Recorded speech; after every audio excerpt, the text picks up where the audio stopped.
Okay. That was. Why are there two of you? That was important for everyone to see in silence. So, wave. Hello, YouTube. It is time, and we are here for ValenThyme's Day with Colonel Sanders. I think I'm already questioning my choices here. I've never played this game before. I've never seen this game played, even during the hype. So I thought, it always starts with I thought and ends with I shouldn't have. So we're here with it's our name. I want to call us chat, but we're going to be time. Okay, it's all cap locks, no matter what I capitalize. So we're a chef. Oh my God, that's biscuits and chicken. It froze for a second. It's fine. Happy Valentine's Day, everyone. We're here with Colonel Sanders. We've got a chicken here, and then we've got some K-pop doing all the hearts and whatever that symbol is. Anyway. Why is this Colonel Sanders colors? Why is this? Why are we like this? Anyway, I'm focused. I'm so focused. I was like, it's not going to take. The internet says this takes like 2 hours. And I was like, it's not going to take us 2 hours. It might if I keep wheezing over what I'm looking at here. All right. We got this. I'm locked in. I'm ready to go.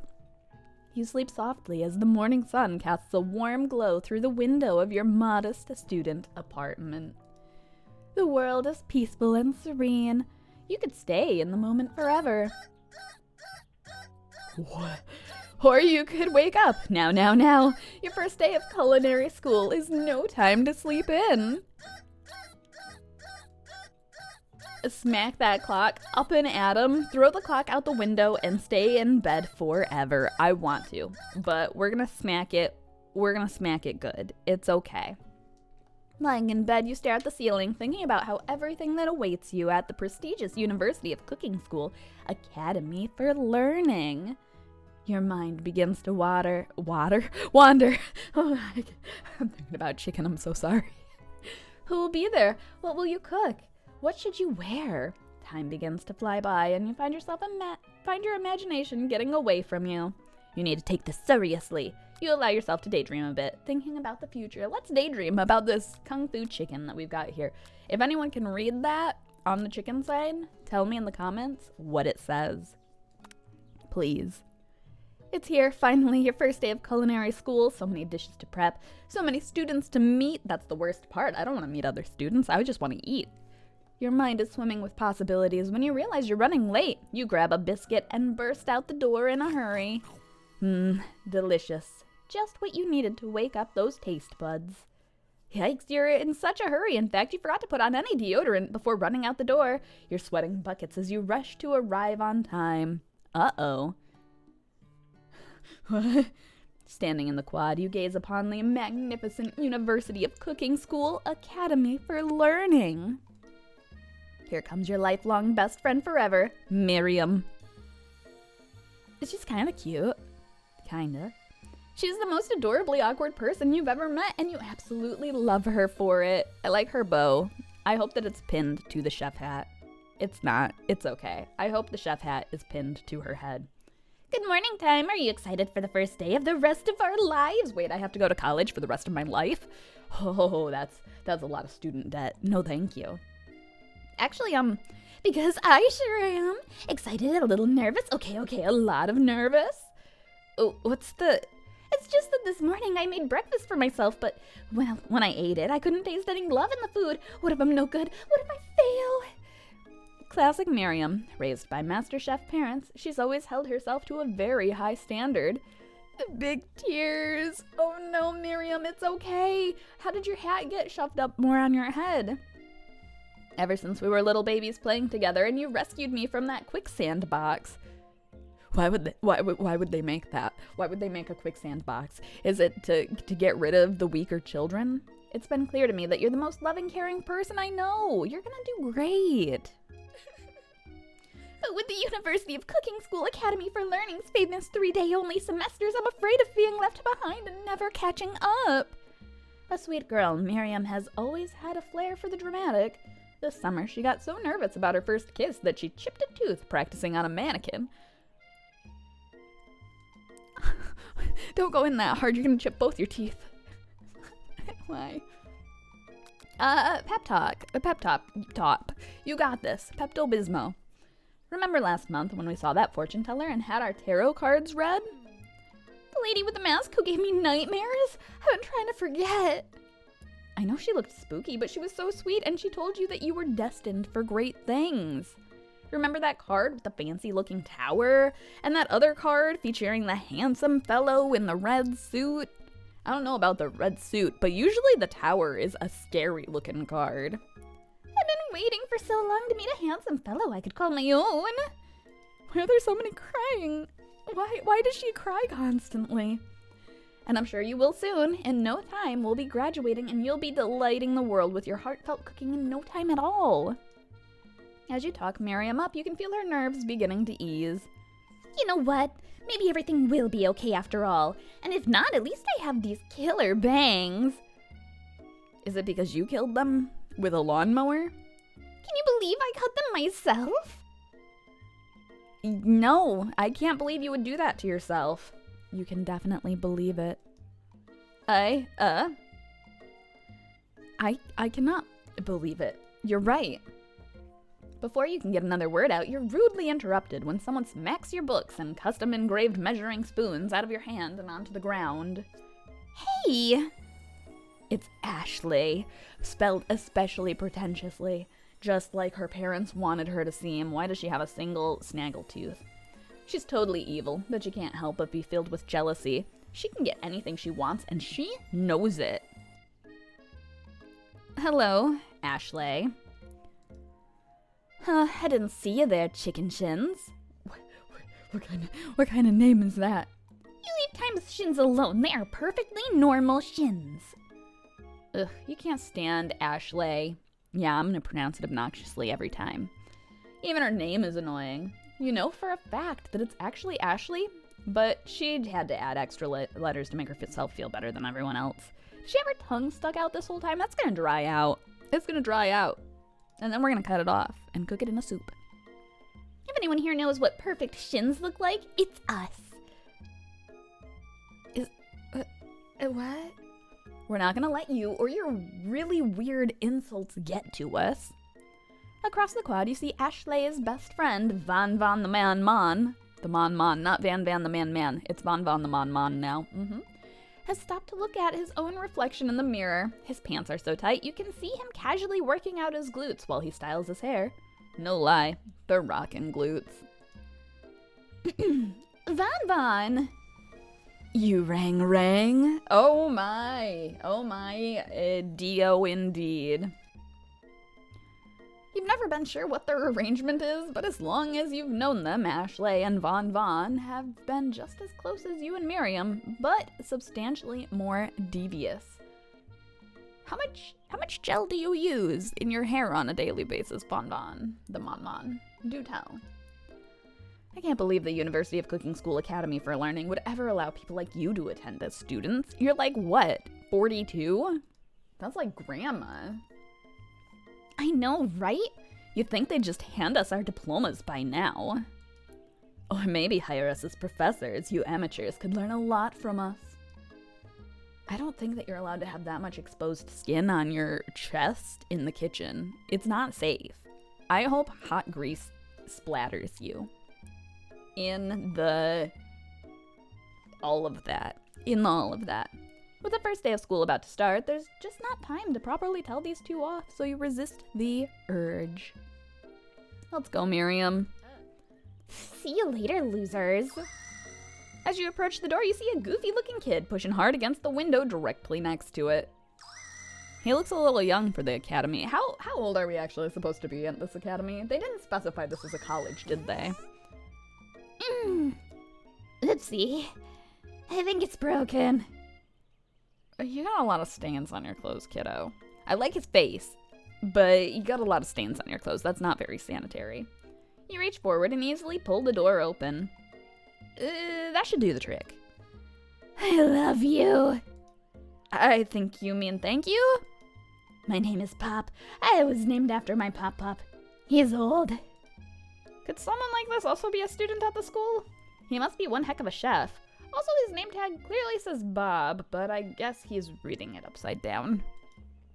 Hi, Pop. I'm Thyme, so... Are you gonna make me hold this door all day? Wait, that was his voice. Whoopsies. I thought he was speaking. He looked so upset. Nope. I don't know why I gave him that voice. It sounds atrocious, and it feels atrocious. But I've committed to the bidded, so you guys get to deal with that. Happy Valentine's Day. Oh, I hate everything. Why did I do this to myself? Why did I? I could have done ASMR. I could have done cursed ASMR today. And instead, I did cursed KFC. And cursed voices. I guess I could have done cursed voices in ASMR too, huh? It's fine. And with that, the young man walks into the building ahead of you. Is it me, or is he kind of cute? It's just you, Miriam. Yeah, I think it's just you. You both shrug your shoulders before following him into the building. You stand at the edge of the room, unsure of where to sit. Other students wander in and keep themselves busy chit-chatting. Who is? Is this the colonel himself? I could go for some chicken. Oh my god. Is this my teacher? I'm so excited. A scruffy-looking pooch takes his place at a podium at the front of the class. Adorable. Now, quiet down, everyone. That is a podium, all right. I love it. I love him. He's my new best friend. I don't care. Bye, Miriam. Miriam who? Sprinkles is where it's at. Who is this unreasonably cute pup, and why is he in our culinary class? You must be Sprinkles, head instructor at and CEO of UCSAL. Oh my god, he's so cute. I love him. Please call me Professor Dog. I may be cute and little and fluffy, but I still demand respect, woof. What? A cute dog is our professor? This is the best school ever. I don't know why I'm using that voice for this. I guess only a dog's nose is capable of picking up all the nuances of fine dining. Out of nowhere, wind begins to rush around you as a swirl of cherry blossom petals fill the air inside the classroom. I hope I'm not allergic. I'm chilly. Someone close the window. I forgot you existed, Pop Bob. Bob. And then, he walks in. You're immediately swept in the aura of the new student and his remarkable goatee. Who knew anyone could be so handsome? Time stands still. It's him. If it isn't my favorite student, Harland. Colonel Sanders interrupts Sprinkles, sorry, Professor Dog, before he can finish his sentence. Please, call me Colonel. Colonel, if you will. Colonel Sanders. I'm sorry, I had to say it that way. I'm so sorry. A hushed murmur rolls through the classroom as Colonel Sanders walks down the aisle of desks. Suddenly, the room is sweltering. Sweat begins to bead across your brow. You feel like everyone's looking at you, and you're not entirely wrong. You did forget to apply deodorant today. And this over here must be sweaty. Sweats a lot. Maybe we should open the window back up before Faucet Pits melts into a puddle and evaporates entirely. Hold on just a second. Nobody talks to my friend like that. You two both know my name. We were in the same kindergarten class. And what is with your really weird insults? Besides, when Thyme sweats, it's not gross, it's beautiful. Look at that shimmer. Look at them armpits. No, wait, what? Huh? You turn to find Colonel Sanders standing right in front of you.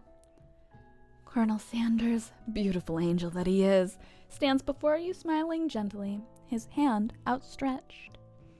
Boy howdy, this classroom gets hotter than a Kentucky fryer. Please, use my handkerchief.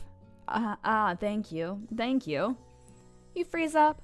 Colonel Sanders is talking to you. Wait, Colonel Sanders is talking to you about how sweaty you look?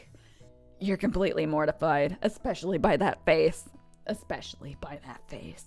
can't be your first interaction. What if he never forgets this moment and how your new name is Sweaty Sweats a Lot? Take the handkerchief. You stretch out your hand and Colonel Sanders places the fine silk handkerchief in it. It's so beautiful you hesitate to press it to your face, but when you do, the feeling is transcended. It has his natural scent on it. It smells of the most delicious chicken you've ever smelled. Why does he smell like a chicken? Colonel, are you secretly a chicken person? We've learned the real secret. Professor Dog steps in to settle the class down and set some ground rules. Welcome to University of Cooking School Academy for Learning, the greatest culinary academy in the world. Woof. The birthplace of culinary legends, present, past, and future, because I know how to read in that order. Many challenges await you. There will be tears. There will be blood. There might even be really adorable tiny food. And when all is said and done, there will be a battle. You will lift your sporks and compete in the broom cooking arena. Just then, another student enters the classroom and interrupts the professor's rousing speech. Hey guys, sorry I'm late. I hope everyone had a good summer. I really miss... Quiet. Late to class is bad enough, but interrupting my monologue? You're on the fast track out of here, young man. Are you sure you're even in the right place? Don't you recognize me? This is my 3rd year in this school with you as my teacher. Everyone stares at him blankly. I love Professor Doge's face. Does no one remember me? You're expelled if you utter one more word before I finish. Let that be a lesson to you students that tardiness is unacceptable. Even Clank made it here on time, rolling halfway across the town on his tiny wheels. You turn to see the student Sprinkles is referencing, who appears to be some sort of industrial kitchen appliance. The class bursts into laughter. Ah, Clank, you rascal! Sprinkles walks in the classroom as everyone stands in silent obedience. When he gets to you, he lifts his nose into the air and takes a deep sniffer. Your diet is lacking. Based on what I'm picking up, you definitely need multivitamins. You should be taking better care of yourself. You never had a talking dog as a teacher before, but Sprinkles' reputation for being smart but tough is well known. You decide to try and butter him up by giving him a treat from your pocket, but what kind? Well, a rubber ball isn't a treat. But you know what? We're in a school that has a chicken tendy on the board. It's not a chicken tendy, but it's close enough. So here's a chicken snack. You reach beneath your apron and return with a chicken snack in your hand. Sprinkles' eyes go wide as he locks onto it. His favorite! Well, I think there might be some competition for a new star student. The furry professor immediately devours the snack, leaving your hand slick with a coating of warm doggy drool. Wow, delicious, delicious. You see the other students eyeing you jealously, but pay no mind to them. If they wanted to succeed in life, they should have learned the importance of carrying a range of dog treat flavors on them at all times. Settle down, young chefs. Take your seats and prepare to have your minds opened to the amazing possibilities of culinary creation. As everyone rushes to claim their favorite seats, you're left standing at the front of the room. Only 2 options remain. Hey, Time, there's still a seat here. It seems that no one has claimed the seat next to me, if you're interested. 2 good options, but which will you choose? I'm sorry, Miriam. It's ValenThyme's Day, so we're here for the Colonel. You move to take your seat by Colonel Sanders. It appears he brought no books, pens, or pencils. However, his perfect upright posture shows off a seriousness that makes you confident in his desire to learn and to love. Thanks for offering me the seat. I've only had 2 rules. Do all you can and do it the best you can. It's the only way you ever get that feeling of accomplishing something. Wow, your big muscles. So accomplished. That's so inspiring. A little off topic if you ask me, but okay. As soon as you've settled into your seat, the professor makes an announcement. Think fast. It's time for a pop quiz. Yay, a quiz. About time. I forgot your voice, but I know it was obnoxious. This incredibly important and surprisingly short quiz will tell me if you are ready for life at culinary school. Keeping knives sharp and your focus sharper. Here comes question number 1. If a train A is traveling to point B and train B is traveling to point A, how important is it to wash your hands before cooking? Extremely. Looking at you, Pop. I mean, it doesn't matter where the trains are going. You're supposed to wash your hands before cooking. That's right. Forest is to tree as chicken is to night vision goggles. I love it. A slam dunk. I don't know if it's actually a slam dunk or feather, honestly, because a slam dunk is pretty delicious, you know? That's right. What is the most efficient eating utensil ever created? An oversized fork, a meat tenderizer, or a spork? Well, he said to get our sporks ready for the comp, so we got a competition with a spork. That's right. What food is best for a broken heart? A pancake that looks like a silly face. Camel meat.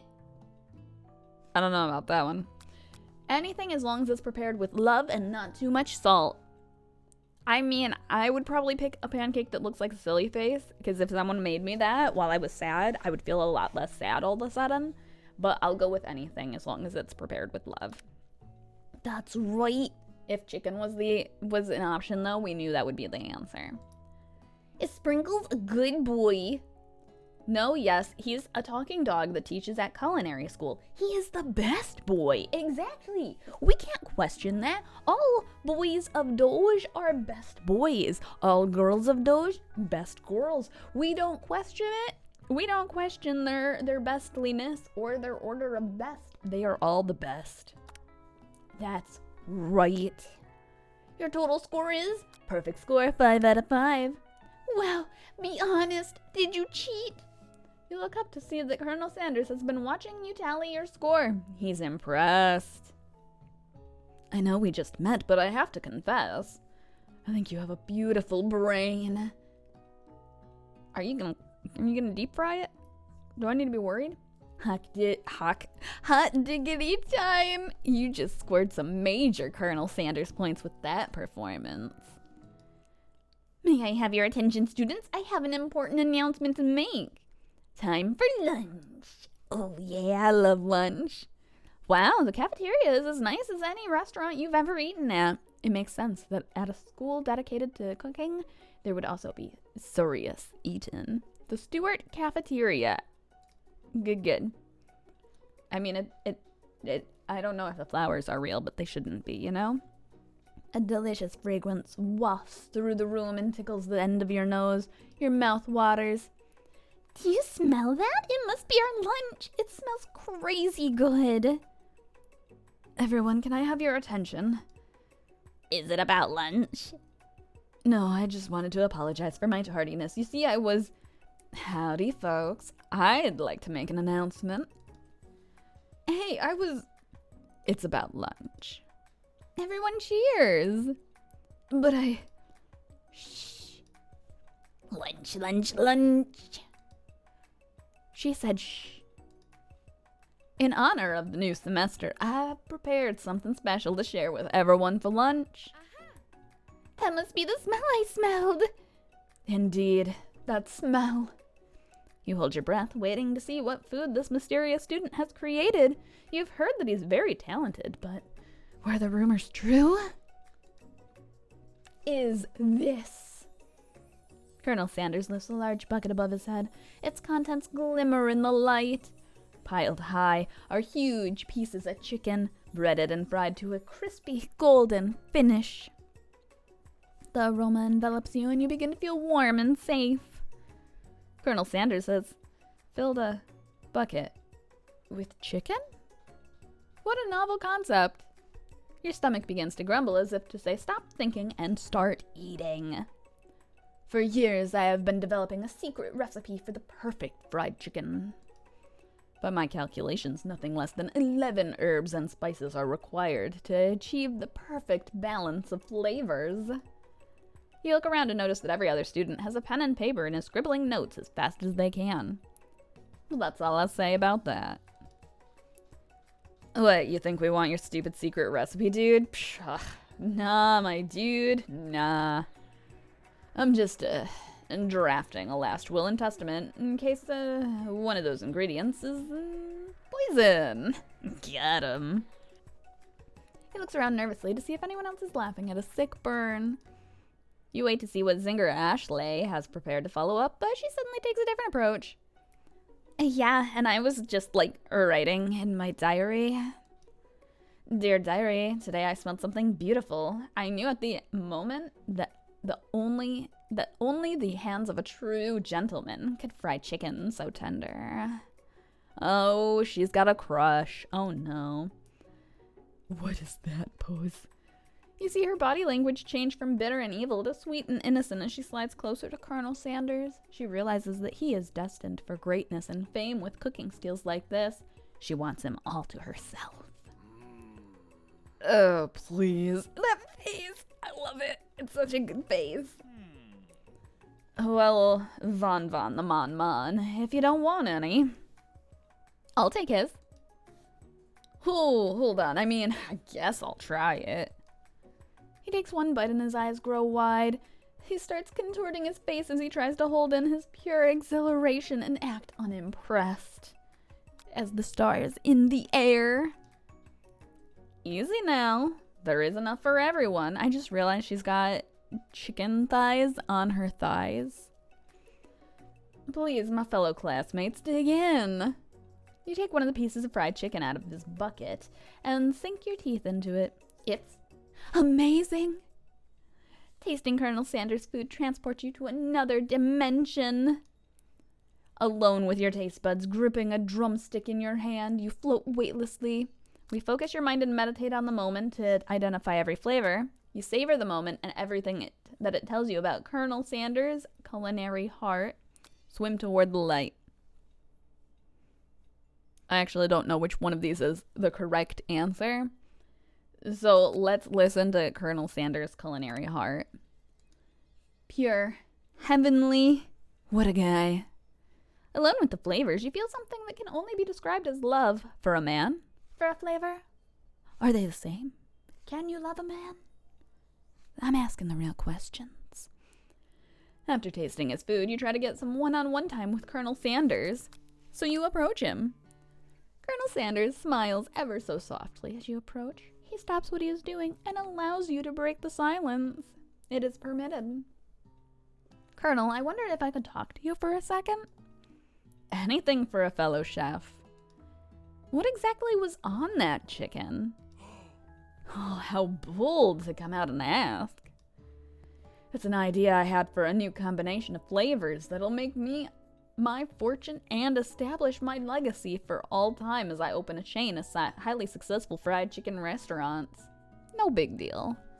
Yeah, he opened a chain and the chain stole his identity after he, clucked. I was gonna say croaked, but that's a frog pun, not a chicken pun. It's fine. His wife doesn't have rights to the Colonel Sanders, That's the lore there. Sorry, KFC, still sponsor me. I just know your lore too well, I guess. What you gonna do about it? It's just you and me here talking. I can keep a secret. In fact, I've got some of my own that I'd be willing to trade. What's the rush? The semester's only getting started. We got 2 more whole days to get to know each other. He's clearly not going to give it up easily, but it doesn't hurt to be persistent. You know what they say about secrets, Colonel? Shouldn't learning be fun? You got moxie, I'll give you that. Colonel Sanders looks both ways to make sure you're truly alone and then leans in. You can feel his warm breath as he whispers. Just one ingredient, but you can't tell. I use. It's something my great-grandmother taught me. Wow, I never would have guessed that. In fact, you're not even sure where you'd get some if you searched. While you're wrapped up in that huge revelation, you notice that Colonel Sanders has disappeared. While everyone else is still in the cafeteria, you decide to look for him. You find him outside, waiting in the quad. Standing there, admiring the cherry blossoms that he blew in the window earlier. Oh, it's you again. Howdy. Sometimes I like to come outside and look at the school buildings. I think about how my story will continue on after I've graduated. Sounds like you have big plans. I dare say the biggest. I will leave my mark on this world. You can bet on that. I'm sure you will. Alone together for the first time, you figure now is the perfect moment to show your personality to him. Neg him to show your own strength. Negging is awful. Don't do it. Just a pro tip. Wow him with a big idea to add an additional ingredient to really spice it up. Or be modest, but thoughtful. I mean, it's great to seem impressive, to wow someone. But do we need 12 ingredients? What about 11? I thought 11 was the peak number. Let's be modest but thoughtful. We could offer him the 12 ingredients, but what if that comes off as cocky, you know? As rude, impolite. Well, I just wanted to tell you that I really enjoyed your food. Now you've got his attention. The flavors were complex but comforting. The interplay between salty, savory, and peppery, it was perfect. I appreciate the compliment, Thyme. I'm sure you'll be a big success. And that's not just me sucking up so that I can get some free chicken out of this. I know we only met today, but I'm starting to get the same feeling about you. We should head back inside. The next lesson starts soon. You step into the massive cooking arena where the afternoon lesson will take place. Each student gets an oven and all the tools and ingredients they could need. Look at this place, it's magnificent. Finally, we get to show our stuff. Wait a second. Oh no, we have to show our stuff. What if I totally blow it? You're not gonna blow anything, except for maybe kisses to the crowds of fans you're going to earn with your signature, adorable, tiny food creations built for hamsters, eaten by hamsters, and appreciated by hamsters. Welcome, students. Get to cooking arena. For today's lesson, we'll be cooking with partners. Hurry up and pair off. Naturally, Miriam looks over to you, but unable to control yourself, you pounce on Colonel Sanders. Oh no, she's so sad. Hey, Colonel, would you like to tackle this lesson as a team? A team of 2, that is, me and you? That wasn't clear. Want to be my partner? Sure, Thyme, I'll prep our station. Without you as a partner, Miriam's left standing alone. 2 different students quickly take notice. Hello, new partner. Beep, boop, bzzz. I like Mr. Bzzz. He looks adorable and very useful. Oh my, 2 potential partners? I'm so sorry, gentlemen, but I don't know who to choose. It looks like you'll have to pick for her. Friend duties can be a little awkward, but that's the price you pay for not being alone forever. Who do you want to ask to be Miriam's partner? Here's the thing. I like Clank better, but she thinks that Bob Bob is cute. So if I'm in my pursuit of romance with the Colonel's chicken, because you know we need to get some of that chicken, I think that I'm going to have to help her out and get her in some romance herself. I'm sorry, Clank, but I think Miriam will be partnering with Pop today. I'm sorry, Clank. I would partner with you if I could. Brum. Pop gives a big smile as he steps up to the same station as Miriam. I'm a chef. He holds up a banana and, without peeling it, proudly eats the entire thing. It's disconcerting, but Miriam is too kind to act grossed out. I thought you thought he was cute, Miriam. I love your enthusiasm, Pop. She looks at you like, really? This kid? But it's too late to change your choice now. Now it's time to focus on your own cooking classwork. Alright, you 2. For today's lesson, we're gonna keep it simple. Pick a basic dish and divide up the steps. No chef is an island, and takes 2 flints to make a fire. You get the idea. Which dish do you suggest to your partner, Colonel Sanders? Steak tartare seems easy enough. It's fancy and you don't even need to cook it. Using octopus? Oh no. Octopus. Please, believe that was what I meant to say.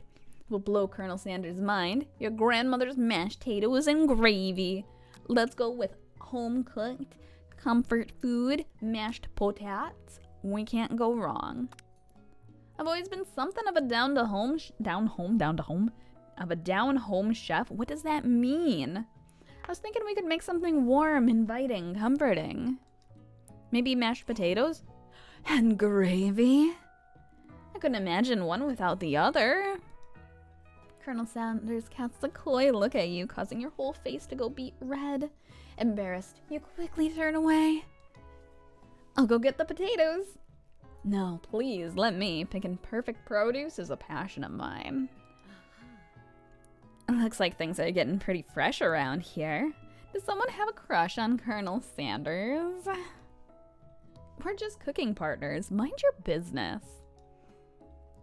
Sanders' heart is my business, and you'd better keep your fingers off my man. Did someone call for me? Ugh, no. Jeez, Von Von. What is that noise? Is someone running a blender? While I'm over here crushing Time's dreams, you're supposed to be taking care of our classroom work. That was the deal, remember? He's crying. I'm sorry, Von Von the Mon Mon. Colonel Sanders returns, his arms full of peeled potatoes. He tosses them into boiling water and turns his attention to you and your old friends. Howdy there, Ashley. Von Von. Are we working in a quartet instead of a duet now? Actually, no. It looked like Time was struggling, so we offered to give them a hand.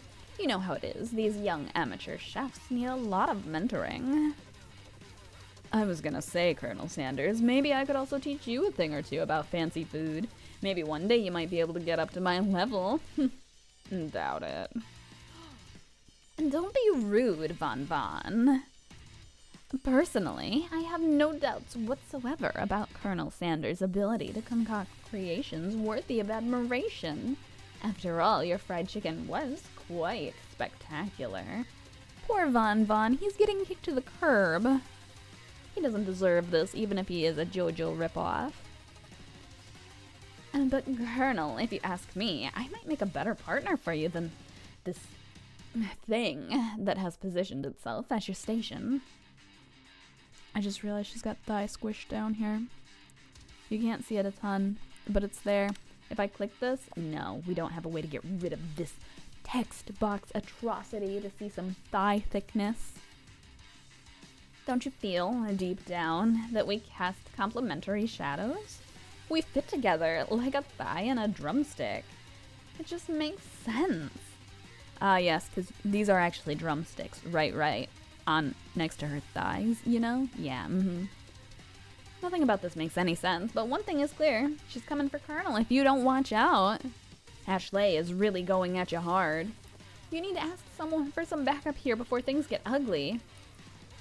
Turn to Colonel Sanders, hunk of hunks in your time of need. Turn to Miriam, your forever bestie, who always has your back. I don't think that she's feeling very forever bestie right now. So let's turn to our hunk of hunks. I'm here to learn and express myself via my cuisine, not bicker with prima donnas. Partners were chosen at the beginning of class, so let's all respect the format, okay? You turn to Colonel Sanders to confirm that you're on the same page.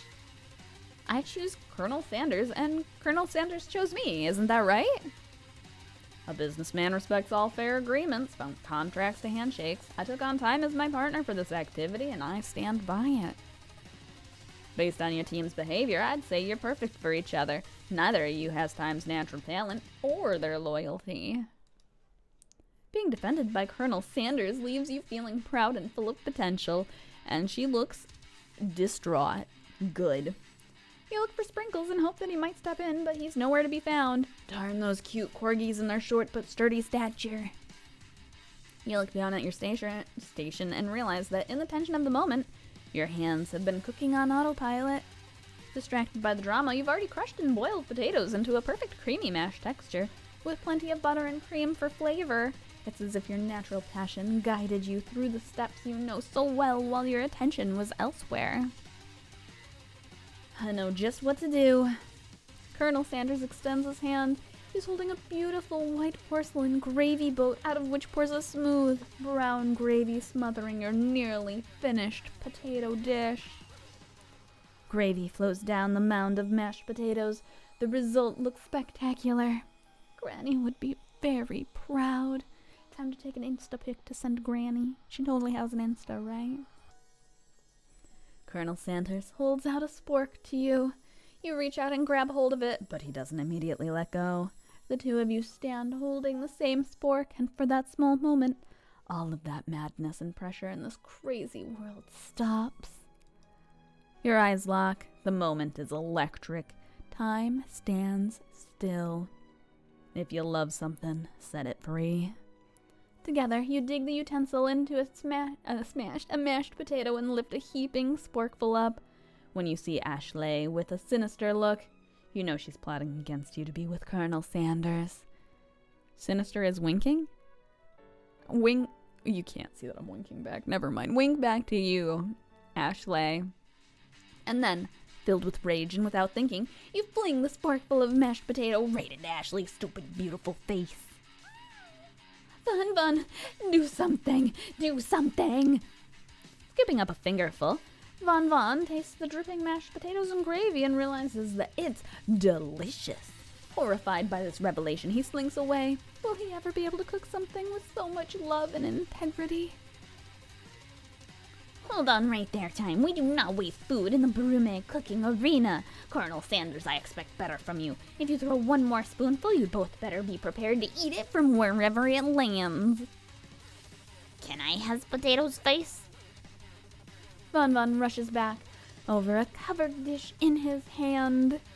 Mashed potatoes with gravy. Pathetic. In just a few minutes, I have prepared a full meal.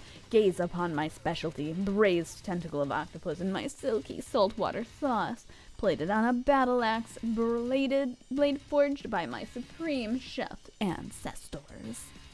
I thought those were blocks of cheese. They're diamonds, or triangles, pyramids. And you've ignored me for too long. That ends now. It is I who will have the first bite, and you will all look on with envy. The interrupting student rushes at Von and swipes a bite of his signature dish right off the axe plate. No, don't! Something about this dish doesn't strike my nose quite right. I think the octopus was rushed and may have turned in the process. The results could be toxic. Too late. It has been eaten. Oh no. Everyone looks very unhappy. I think I left something in the oven. I don't feel so good. It killed him. Oh god, he turned into a goat. What? He just dies and turns into an insta ghost? What? Everyone step back, don't take another bite.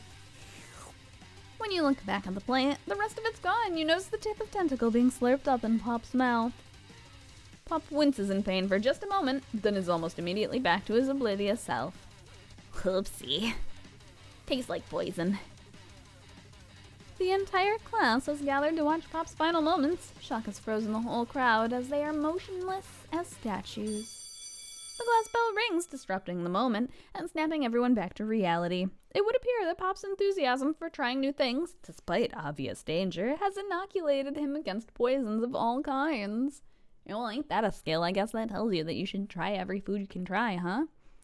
I'm not sure the professors here make enough money. Hello. I just turned into a ghost over here. Sorry, ghost of student. Seeing that you're shaken up by that really annoying student and all his nonsense, Colonel Sanders approaches you. I'm sorry you had to go through that. Please, let me walk you home. I just met you today, sir. I don't know if you should be walking me home. I don't know. What? Like, for real? Oh, come on. You follow Colonel Sanders out of the room. At night, the school building has taken on another vibe entirely. It's dark and more than a little spooky. Colonel Sanders stands in the quad's neon glow and speaks softly. Those mashed potatoes you made in class today. Before you go on, I want you to know, they're not a great representation of my skills. I didn't even realize I was making them. They were amazing. Tasting them reminded me of why I became so passionate about food to begin with. Is he crying? Colonel Sanders is getting choked up. Cooking is obviously important to him in a way you find inspiring. Now might be the perfect time to tell him you're developing feelings for him. I don't know about that. I don't know about that. Colonel Sanders? Yes, time. There's something I need to tell you. Hold it right there. Did you finish styling your hair back into a star just now? There's something I need to tell you first. Oh, geez. You see, when I was just a boy, I had a dream that one day I would be the greatest chef the world has ever seen. And every day since, I've been working toward that dream, day and night, never stopping, never resting. Also lifting a lot of weights, like so many weights. We should follow our dreams with all of our hearts, that our souls may grant them like wishes floating on a shooting star. Hey, no, shut up. I'm the one here to say inspirational stuff and be the star of the story. Are we forgetting that your cooking literally killed a guy? You can't prove that. It was poor timing, bad coincidence. I also saw you kill that guy. What was his name? Somewhere in the distance you hear a long, sad sigh. Forget him. We're talking about me. Me. I'm the hero. Oh, good God. The spork monster is here to fight a hero. What? I think I left the fridge door open. Later, nerds. How dare you threaten me just as I was letting down my guard and connecting with another chef on an emotional level. Be afraid, be very afraid of me, because I'm a monster. See? Is he rhyming on purpose, or is that just a coincidence? Before you can discuss syntax any further, is a turn-based fight sequence. What will you do? What is attack? Oh gosh, you decide to go on the attack. Which attack will you use? Cook with love. Cook with love deals 1 damage. It just got real. That attack really upset Spork Monster. Spork Monster goes on the attack. They spit hot gravy at you. You also take 1 damage. What's defend do? You decide to defend. Which defense will you use? Trepidation. You continue to stay back and endure whatever comes your way. Seems like a pretty weird strategy, but okay, sure. You do you. Spork Monster focuses their mashed mind and draws in energy from Mother Earth itself. They grow larger and more intimidating. How will you respond? We're gonna attack again with more love. He's no quitter. Buffed up and ready to rumble, they go on the attack once again. They use utilitensile. You take 2 damage from the attack. If you take much more damage, you're not gonna survive the battle. But we still gotta attack. We don't have a choice. Spork Monster is oozing cheese sauce onto the lawn of the quad. I wonder who's gonna have to clean that up. Feeling vulnerable, Spork Monster prepares for its ultimate attack, Rounded Edge. Vile villain, your reign of terror stops here. Colonel Sanders summons the energy of 1,000 chickens. Pot Pie Power Pinch. Pot Pie Power Pinch does 10 damage. Spork Monster is defeated. You saved me. An injured Spork Monster spews steam into the night. Spare this wretched beast. We don't need to finish him. You manage to tamp down your disgust at the sight of the gnarly beast long enough to realize that he is still a living creature with a pure soul who deserves your pity, not your wrath. Begone, beast, and don't you dare come back for a follow-up encounter tomorrow. I won't forget this, and I certainly won't be back like you said. The Spork Monster scuttles off into the night. The defeated monster left behind a special item. It appears at first to be a cookbook, but upon closer inspection, it's so much more. It's a book of magic spells with a golden chicken on the cover. You open the cover and find a library card tucked inside. The last name to have been signed out is Borko. Borko? That name sounds strangely familiar. Your blood is pumping as you stand in the quiet of the night, holding the mysterious book in your hands. As you come down from your battle buzz, you realize that your final attack has left you completely depleted. The world around you begins to fade away. Without any energy to keep your eyes open, darkness overtakes you. The image of Colonel Sanders flashes before your eyes as you fall asleep. He must have helped you get home. In your tired state, you don't know if you could have made it without him. What a guy. You want to thank him, but you don't have the strength to utter a single word. You feel your covers being pulled up over you as you are tucked in tightly. You don't even question for a second how he knew where you lived or where you slept. Good night, my Colonel. In your dreams, you're together with Colonel Sanders. For some reason, Sprinkles is also there, instructing your love dreams are weird. Oh my god. What is... Oh, that was so many things all at once. That was a lot. You wake on day 2 and attempt to process the wild visions you had. Were they memories or premonitions? Asking the real questions. And then there was that secret ingredient that Colonel Sanders went ahead and told you outright. Not much of a secret, huh? It's probably just because he already trusts you so much on day 1. Sure, that makes sense. We'll go with that. You meet up with your bestie in front of the school. Before you can tell her about the encounter with Spork Monster, she launches into a story of her own. Okay, I know this might sound a little strange, but I think I might be, I think I might like Pop. Like him? Like him? Yeah, that's why we set him up together. For the cooking show, you know? I know it sounds like it's moving fast, but there's something about him. I like him. Like him. We got to talking after class, and he's actually a totally sweet guy. Not only that, but he's really smart. He told me all kinds of stories about Colonel Sanders. Did you know that Colonel Sanders enlisted in the army when he was only 3? Not only that, but he founded a special unit of super soldiers who all wear the same hats just because he put a hat on one time and thought it looked cool. But Colonel Sanders doesn't even wear a hat. He wears a ribbon tie. Either way, maybe it'd be best if you took it slow with this new boy, like I am with Colonel Sanders. You and Colonel Sanders? The coolest guy in school? The most famous student to ever attend University of Cooking School Academy for Learning? You're a thing now? We definitely connected yesterday. Definitely. Sure you did. You're great. Why wouldn't he be into you, I guess? Laughing at the implications that you and Colonel Sanders might be a thing is definitely not cool. You are great. Yeah, we are great. She's just jealous. You have an idea about how to prove that your love is real. Well, if he's not into me, why did he tell me one of his secret ingredients? Your bestie's eyes light up. A secret ingredient? Yeah, I just said that, a secret ingredient. Is there a dramatic echo in here? Miriam checks to make sure you're alone before continuing.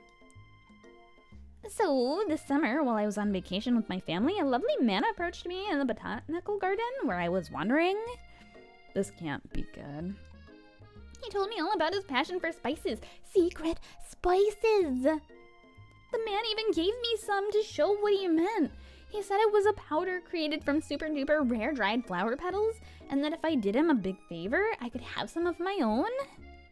Please, Miriam, don't tell me. So I filled my suitcase with them and brought them home. He was so nice. He even met me at the gate when I arrived. Later, when I cooked with him, a very strange feeling came over me, and the flavor was unlike anything I'd ever tasted. I think you're being very liberal with the meaning of spices here. Very. Whatever. Anyhow, we both share an interest in cooking, so we've stayed in touch, you know, like pen pals. I bet he would love to know more about this new spice. Why is your tongue out? Miriam, are you on crushed flowers right now? Well, I'm definitely not supposed to share Colonel Sanders' secret recipe, and besides, I only know the one ingredient, so I doubt it'd be much use. Please, please, please. It would mean the world to me. No one has to know it came from you or from Colonel Sanders. What do you think? Should you protect Colonel Sanders' secret or share it with your bestie? Tell her the ingredient or make up a fake one. Miriam is clearly in on some sort of drug-laced chicken scheme, so we're gonna give her a fake ingredient because there's something not quite right here. She's about to, buy $3,200 worth of iTunes gift cards for her man, you know? You quickly think of a fake ingredient name. I don't know, how about? It was Eye of Newt. I know, sounds like some kind of witch's potion, but what can you do? Eye of Newt. Wow. Her eyes light up, imagining such a thing as you figure out that you've satisfied her curiosity and she'll move on. You know, Eye of Newt was an actual ingredient, but it means something else, and I can't remember what it is. But like, a lot of the witch terms are actually just normal kitchen ingredients. They just make them sound dumb. To be edgy, I guess? I don't know. I don't know the reasoning. But Eye of Newt isn't actually a newt's eyeball, just for the record. However, she immediately turns around and does some thumb typing on her phone that you can't quite see. That's probably not good. Before you can ask her to confirm that she was definitely not texting secrets to other people, you're interrupted. A wind rushes in. Cherry blossom petals fill the air. It's Colonel Sanders. He's arriving at school on horseback. I don't know if we should run to him while he's on a horse, so let's just admire him from a distance. Colonel Sanders' horse is truly a thing of beauty. Without ever acknowledging that he's being watched, he does a short horse dance before dismounting with a flourish. He then slaps the beautiful creature gently on its booty, sending it running free into the countryside. You are so struck by the sight of him that you lose the ability to speak coherently. That's me on a daily, I'm sorry. I didn't realize anyone was watching. Don't worry, he knows his way home. You attempt to compliment Colonel Sanders, but the words don't come out exactly right. What a horseful beaut you have! I mean, what a horseful beaut you have. Dang it, that's just what I just said. It's just what oh my god. Look, Colonel, your beauty, your horsey booty. We can't help it. Being a good friend, Miriam attempts to cover for you. Oh, Time just gets really nervous around people they like. What? This isn't helping. I mean, they got food poisoning and were up all night. It was gruesome. You should have seen it. She gives you a wink and a smile as if to say, situation handled. Can't blame a girl for trying. True facts. And with that, Colonel Sanders disappears into the school, leaving you and Miriam to follow. When you enter the classroom, you can see your two rivals, Ashley and Von, are doing something really bad. By the way they're hiding, you know it must be really bad.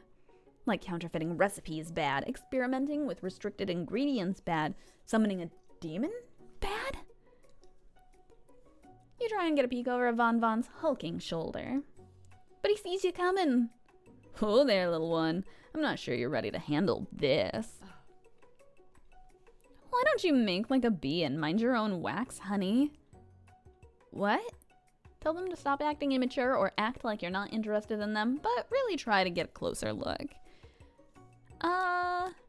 Tell him to stop acting immature. Jeez, guys, we're supposed to be mature and totally an adult. Totally. You immediately dress the rivals down for their immature behavior. Culinary school is to be respected. This kind of nonsense is a waste of everyone's time. Now you've upset him. Oh, and you're the emperor of cooking, are you? You make the rules? I'm not sure you'd know a good meal if it ate you. Being the best chef in the world, it takes more than just culinary skills. It takes creativity. It takes panache. I read that as pancake at first. And it doesn't hurt to use a little evil. You finally get a look at what they're hiding. You instantly recognize it. It's a book, just like the one you found after your encounter with the spork monster. That's the same book that I found last night in the quad. Ashley immediately elbows Von, who hides the book behind his back. I don't know what you're talking about. That book is a family heirloom, and its contents are a secret. You notice that they haven't just been studying the book. They've got Pop pinned to the wall, and they're tossing potato skins at him as he tries to catch them in his mouth. We're playing. Before you can dig any further, you're interrupted by the arrival of more students. It's almost time for class. Beep, beep. Clank must be running late. He's in such a hurry that he rolls right over Von's meaty foot. Hey, watch it, you bucket of bolts. Watch how you talk to him. He didn't do anything. Look at that face. He's innocent. He's not trying to be mean. Bzz, womp. Who do you think you're talking to? I've never heard such language, not even from a stand mixer. Womp womp. No, your mother was a stand mixer. Oh, he's crying now. Poor Clank. Von Von jumps to attack Clank, but Clank shocks Von Von, sending him flying across the room. Protect me, Colonel Sanders. These crazed men are about to come to blows. I think it must be over me, but I'm not interested in either of them. Ashley's tone has completely changed in an instant. She bats her eyelashes at Colonel Sanders. Surely he must know this is a ruse. Right? Gentlemen, get a hold of yourselves. Save it for the arena, at least. Or don't. Honestly, what do I care? I've got lofty career aspirations to focus on. Maybe I can help with your business plan. Just then, Sprinkles arrives to signal the true start of the class day. He's panting, which doesn't seem that abnormal. He's a professor, but he's also a dog. Students, please take your seats. I apologize for my late arrival. I spent the morning chasing a car all around town, and my tiny legs are very, very tired. But I'm here now, and I hope you're ready to learn. Rub his furry dog belly. He loves it. After he catches his breath, Sprinkles regains control of the classroom. Without further ado, we'll review this global history of my favorite fowl, the chicken. You want to pay attention to the lesson. Truly, you do. Which is why, in 1776, at the signing of the Declaration of Independence, it was a chicken who first signed their name. But you can't help but daydream about Colonel Sanders, and you miss most of the important parts. When you come to, Sprinkles is holding a tray of food in front of you. Well, time. Naturally, this appears to you to be a sample platter. Which item do you want to sample? A glass of water, a shimmering pepper, or a dog biscuit? Okay. Well, I'm a little concerned about this one. What if we do the wrong one? I don't know. Could it be water? Could it be a shiny pepper? Or should it be a dog biscuit? I'm gonna try the dog biscuit. I'm gonna tell him how delectable it is. Because of the shape it's baked in, you assume the dog biscuit is a treat made by Sprinkles, an example of his own culinary talents, perhaps. You reach out for it when Sprinkles jumps up and bites your cooking apron. What kind of monster would steal a dog's favorite biscuit? Oh no, I was worried that was the case. Your apron is left in tatters. The entire class looks on in horror as you fall unconscious from the embarrassment. I never even got to taste it. You fade into darkness, but something is there. The spork monster? A Borko? What are you doing here? Why is his name Borko? It's not your time, my friend. Your act of kindness has not been forgotten. You watch as your apron magically repairs itself. You won't have to live in embarrassment anymore. We let him live, and therefore he protected us in our time of need. Thank you, my friend, wherever you are. Which item do you want to sample?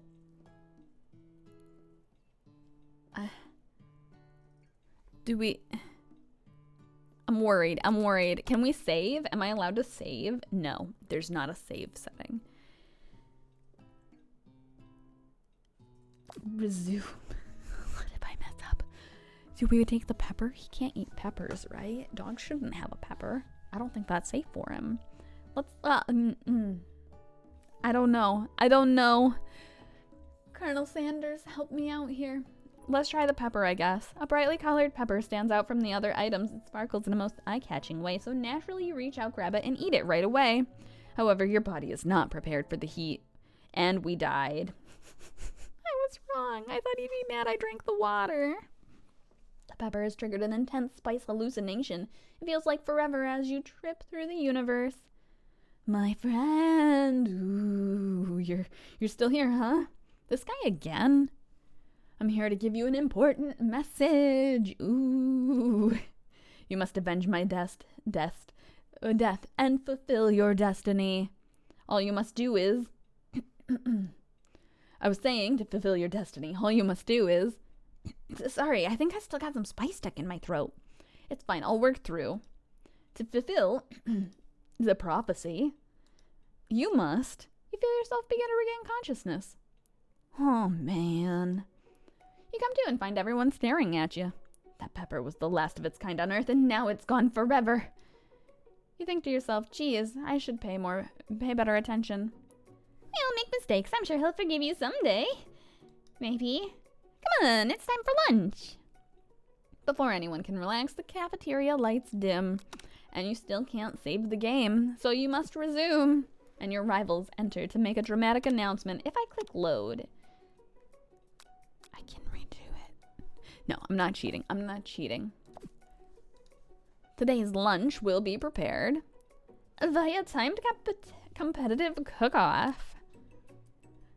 Step up and tell them you're on, or demand that they stop wasting everyone's time. The level of theatrics with these two is off the charts. Shoo them away. Stop wasting my time. I don't want it. I want to eat chicken. Is everything a competition with you two? Yes. Yes. Well, not with me. I'm on a personal journey to learn to love. To learn to love? Sure, why not? But definitely not to constantly battle. Yeah, stop getting your genres crossed. Don't you have some portable monsters to capture or something? I need to eat if I'm gonna have the energy to sustain my education and pursue my dreams of being a master chef. How are any of us supposed to get anywhere if we're constantly fending off challenges from every know-it-all with an apron? Besides, I already brought my own lunch. Time, you should have it. It'll give you the energy you need to succeed. Miriam reaches out and presents a gift to you. My special grilled cheese and tomato soup with chocolate milk to wash it down and a tartlet for dessert. This is adorable. This is absolutely adorable. Thank you, Miriam.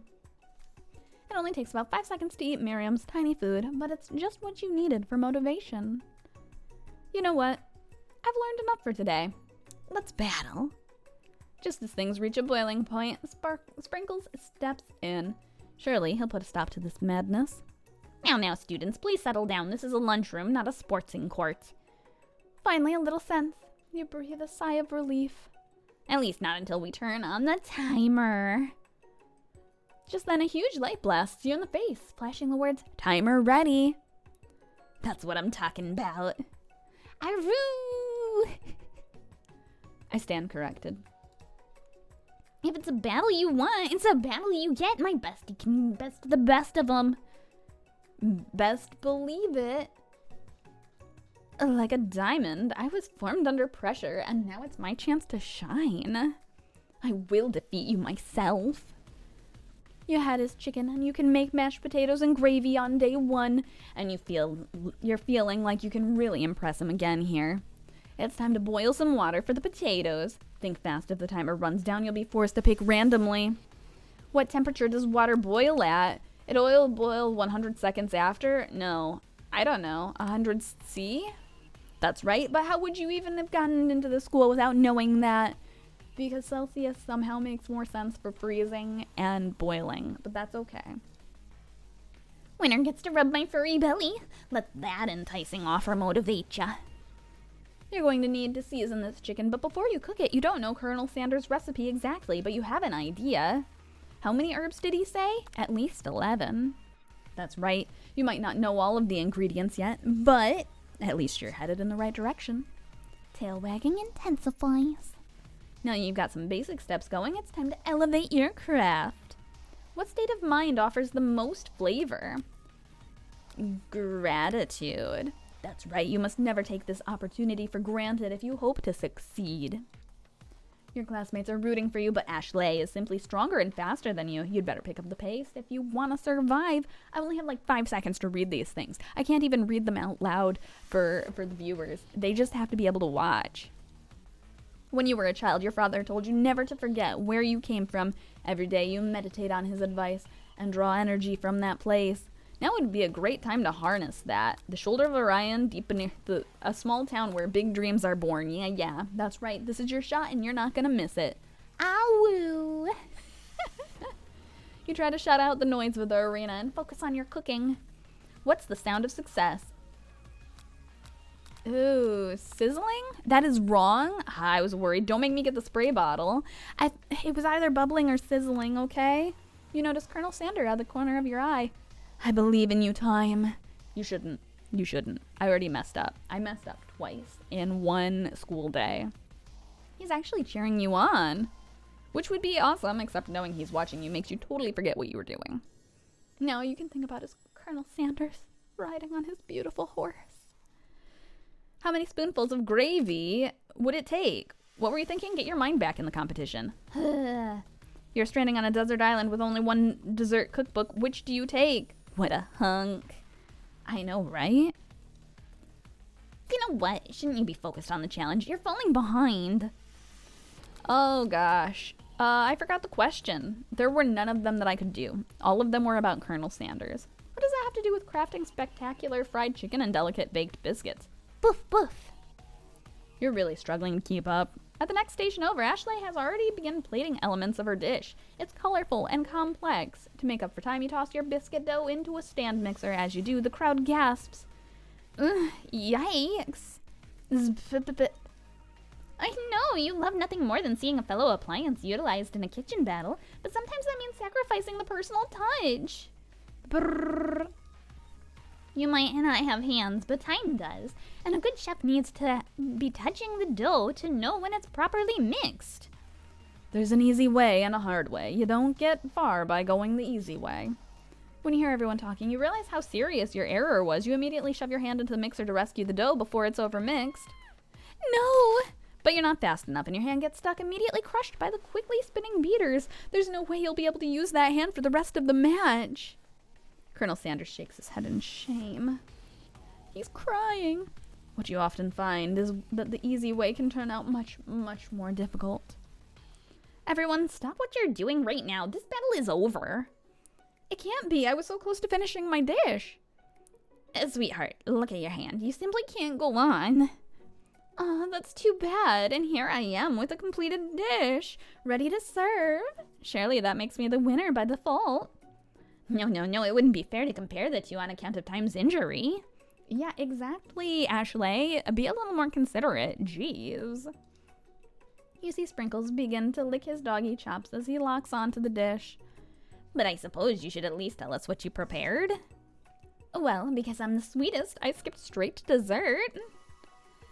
Under this white chocolate dome, you'll find a wide array of delights, taking you on a journey of flavor that tastes good and tells a story of excellence. I was going to ask Time to do the honor, but since you're injured, I'm afraid that pouring this creamer of delicate hot chocolate sauce might be too difficult. Colonel Sanders, if you wouldn't mind lending me your strong, steady hand. Colonel Sanders pours the hot chocolate sauce on top of the dome, causing it to melt away, revealing the ingredients hidden within. Inside, you'll find a delicate fried cheese croquet atop a slice of honeycomb, ice cream, 2 ways, tender nougat, and pearls of blueberry gelée. That sounds like way too much of a lot of different things. What is ice cream 2 ways? What does that mean? Colonel Sanders seems intrigued, but perhaps not impressed as he dips his finger in the chocolate sauce. Simplicity isn't your strong suit, is it, Ashley? Oh, you. As he places a sauce-covered finger onto his lips, Ashley leans over and whispers something in his ear. A dab of sauce sticks to his mustache. Put yourself between them or internalize it. I mean, I could put myself between them to show my true love, but I'm going to internalize it because Colonel Sanders can handle himself, you know? Your rage burns so intensely within your eyes that they burst into flames. The flames cause your eyebrows to catch fire and turn to ash, and they fall off your face, which means people will have a hard time understanding your emotions for the rest of the semester.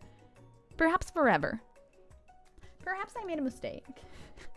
Oops. Embarrassed and ashamed by your poor performance, not to mention your crispy fried brow, you run for the quad to be alone. The beautiful weather feels like an insult. Inside of you, a storm rages. It's Colonel Sanders. He's probably here to tell you that he and Ashley are in love and have decided to get married. And he won't even ask you to cater his wedding because you're a terrible chef and an awful person.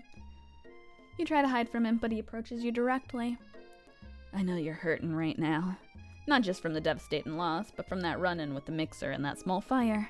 We should get that checked out. He looks so concerned, and so am I. It's okay. I'm fine. Can't you leave me alone? I'm a loser, and I'm not fit to fill your fryer. I'll never be a master chef. Failure is a part of life, not just for you, but for all of us. Do you think I've never failed at anything before? That's exactly what I think. Well, then think again. I wasn't always the man you see before you, enrolled in culinary school, incredibly handsome, successful, motivated. Well, handsome for sure. I was born that way. But I've walked other paths and arrived at dead ends. I was passionate about life, but I failed as an obstetrician. I was passionate about justice, but I failed as a lawyer. I was passionate about livestock, but I even failed as a mule handler. That one was especially humiliating. Mules can be so cruel. I didn't know. People see my delicate ribbon tie and my well-kept beard and assume that I've got it all together, which is true now, but it hasn't always been. Sounds like this guy could really use a hug. I resolved then that I was going to amount to something. No amount of hours, labor, or money would deter me from giving my best that I had to give. As Colonel Sanders changes focus, you can see something ignite inside of him, a burning passion. One has to remember that every failure can be a stepping stone to something better. My new dream is pure. It's honest. It's something that a humble man in a crisp white suit can be proud of. I will create a new chain of chicken restaurants that will bring joy to the entire world and make up for my past misdeeds.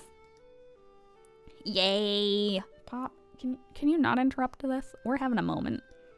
Just as your moment grows intimate, you're interrupted by a threatening, shadowy presence.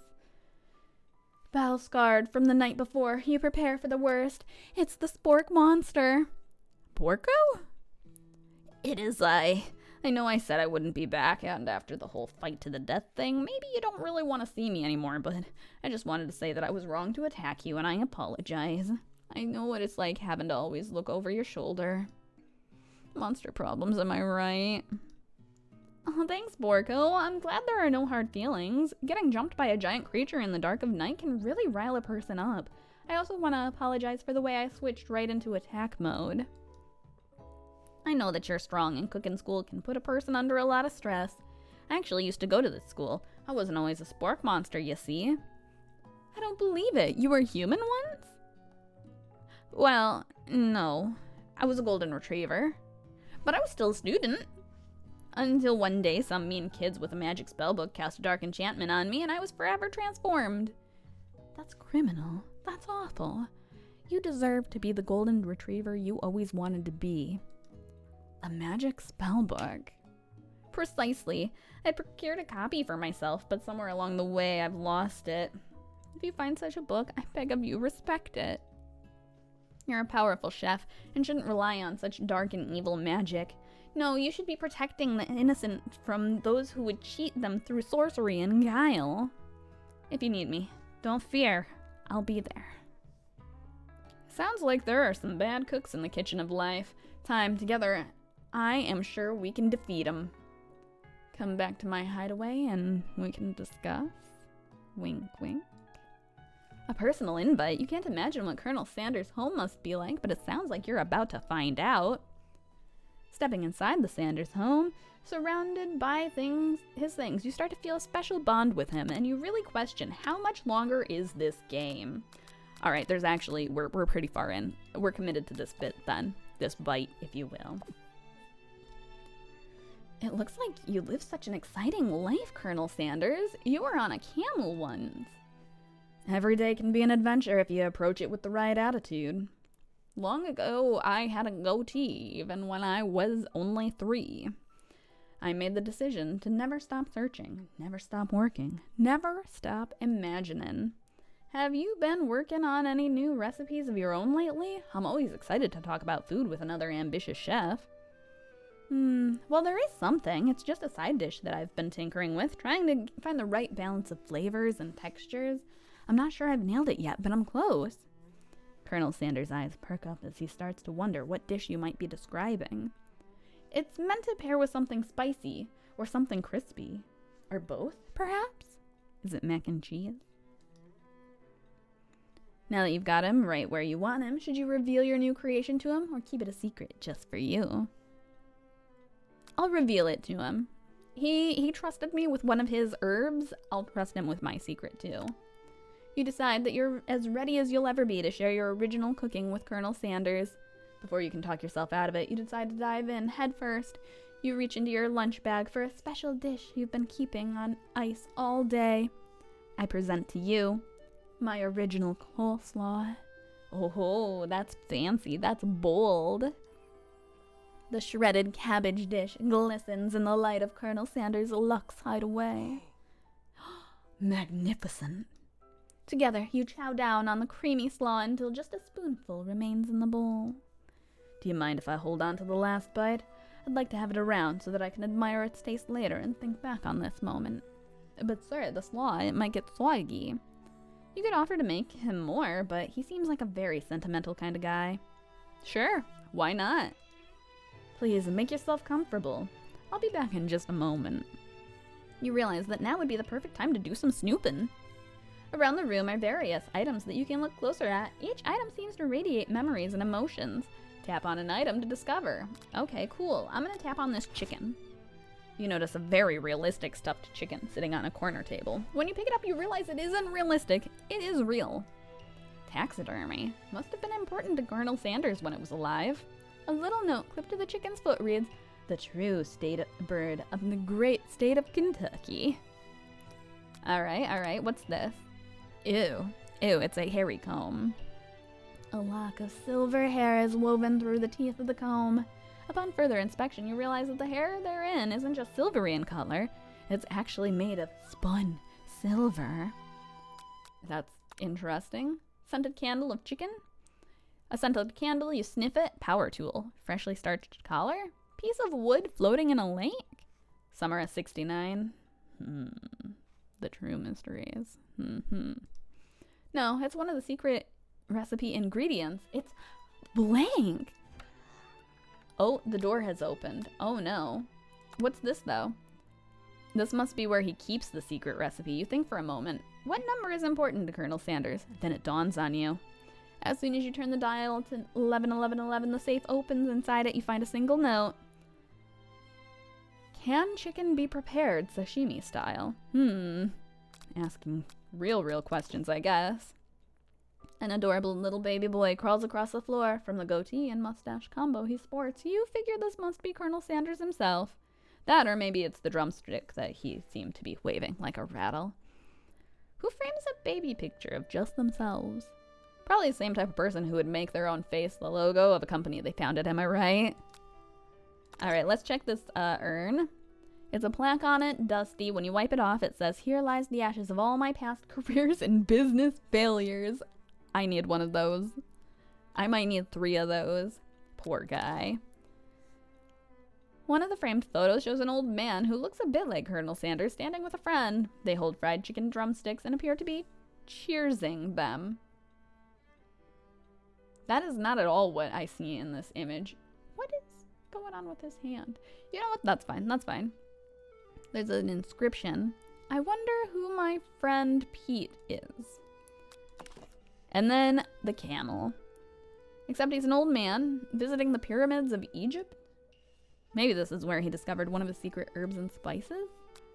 Well, you gaze out the window, vast lake, mountains. Just then the ghost of student pops up. I'm trying not to, sneak in and find out all the secrets. Are you thinking about heading out into the world on a quest to avenge my death? Wait, what? I never even learned your name. Why would I avenge you? I could just tell you my name right now. Can't you see I'm in the middle of something? You open the window a crack and the ghost of student is swept out with the breeze. Thank you. I needed that. Alright, we don't have a choice. We can't go upstairs, so I guess we have to go to this. Oh! You open the door to Colonel Sanders' closet and find a row of his signature white suits hanging within. You take one off its hanger and try it on. The jacket's a bit big for you, but it's soft and comfy. You give yourself a deep hug, breathing in his chickeny scent. They say that home is where the heart is. Is this what they meant? Before you can look any further, you hear Colonel Sanders returning. He has a new dish that he's been working on and he wants you to taste it. You try to act casual until he asks you why you're wearing his jacket. I don't usually loan those out, but I must say it does look good on you. Oh crap, the jacket. You decide now's the moment to make a big move. You tell him you're cold, you fess up, and you tell the truth. I'm gonna tell the truth. You confess. I think I've developed feelings for you. I might be developing feelings for you too, but I'm concerned. I can't let anything get in the way of my dreams. Overwhelmed, you take off the jacket and run for the door. But the thought of leaving Colonel in the midst of such an emotional breakthrough gives you pause. You stop yourself. Colonel. Yes, Time. Can I try whatever your side dish is? I'm actually getting very hungry. I don't actually eat KFC. Not because it's not good, even though it is extremely greasy these days, but because the KFC where I live has really unpleasant employees, so I haven't eaten there in forever. But I'm still hungry. There's a lot of talk of food in this, you know? I honestly think this might be the beginning of something wonderful. I think you're right. We should take things slow. You talk late into the night and drift off into a slumber. Dream sequence! Oh my god, there they go again. I'm glad he's a ghost. You awake to a beautiful morning and Colonel Sanders hide away. Did you make the right decision on how to respond to Colonel Sanders? Only time will truly tell. Today is the day that could change the rest of your life. You think about the new and secret ingredient you just learned about. Big blank. In some jurisdictions, Big Blank isn't even legal, but if the recipe is a secret, how will they know? Your thoughts are interrupted when Colonel Sanders emerges into the room. He's holding out a gorgeously plated breakfast, and your mouth waters at the sight of it. Here's a simple breakfast I just whipped up. It's meticulous. I don't think of fried chicken for breakfast, admittedly, though I guess chicken and waffles is a thing, but this isn't it. You taste his food, and it takes you on a journey. When you return, he's waiting to ask you an important question. So, would you say we're a perfect match? How presumptuous. My cuisine and your taste buds, that is. Such confidence, such grace. Could he be the world's greatest gift to cookery? I could take him down a peg, but that would be rude. Why would I want to do that? I want to learn all the secret herbs and spices. You know, I think we might make a great team. A single tear begins to pool in the corner of his eyes as he gazes out the window. And with the right business partner, I know I can't fail. Business partner? Could he be talking to you? It's all happening so quickly. Overcome with emotion and confused by your feelings, you're on the verge of tears. Unable to speak, the only answer you can find is to run out the door and get home. There's still one more day of school left after all. The University of Cooking, Academy for Learning, waits for no one. You get home and find something very surprising. Your best friend is there waiting for you. Where have you been? Because I had one heck of a night. I've been desperate to talk to you about it, but I couldn't find you. I got worried something had happened to you.